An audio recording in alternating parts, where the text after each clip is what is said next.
In this part of the world, spring is just around the corner, and honestly, I can't wait. So we're about to see a lot of flowers blooming, beautiful colors coming up, and we are going to be doing colorful things. So I had a request to do floating flowers. This is my first time doing floating flower backdrop. So then I had to go online and look for tutorials and just look for inspiration. I found some, but then I ended up with my own way of making my floating flowers, and I have tips for you on how you can do it in a much simpler, much faster way, and just literally what works for me. So let's talk about the flower selection. For me, I wanted soft colors, so I purposefully just chose colors that were not so strong, but also I didn't want to just only end up with one color, but I like to mix up my colors, but in a way that they can complement each other. I try to avoid strong colors. For example, you can see I do not have like a very strong colors. I do have, I think, a purple that is a little bit strong, but it's not too much of a contrast. And also when it came to the selection of flowers, I made sure that I do not just only choose one type of flower, but I mixed up my flowers and also the sizes, and I think it looks nice like that, because for me, when I think about a garden, I like a garden that has different flowers, a garden that has different colors, not just one.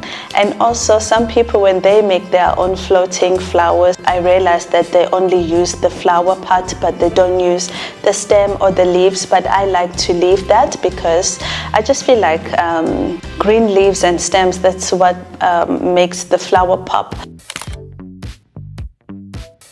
So for the supplies, I used fishing line, scissors for cutting the fishing line, the actual flowers, a glue gun for connecting the flowers to the fishing line, and a masking tape for sticking each strand of flowers to the ceiling.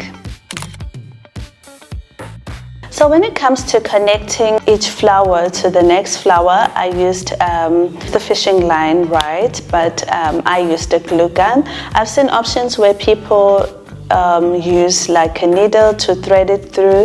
I find that complicated, so I just decided to wrap the fishing line around each stem. And also that's one of the reasons why I even like having a stem, because then it makes it easier to just wrap the fishing line around the stem.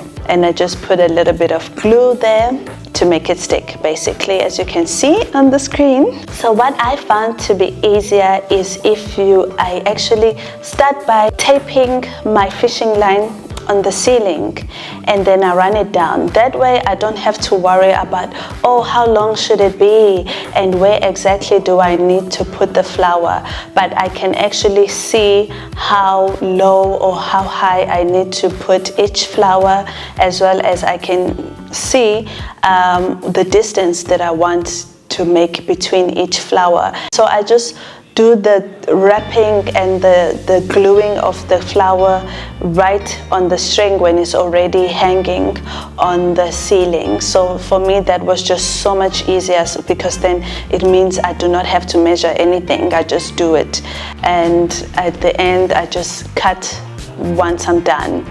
So I believe that really saved me a lot of time. So for almost all the strings I used only 5 flowers. I think for some I used 6.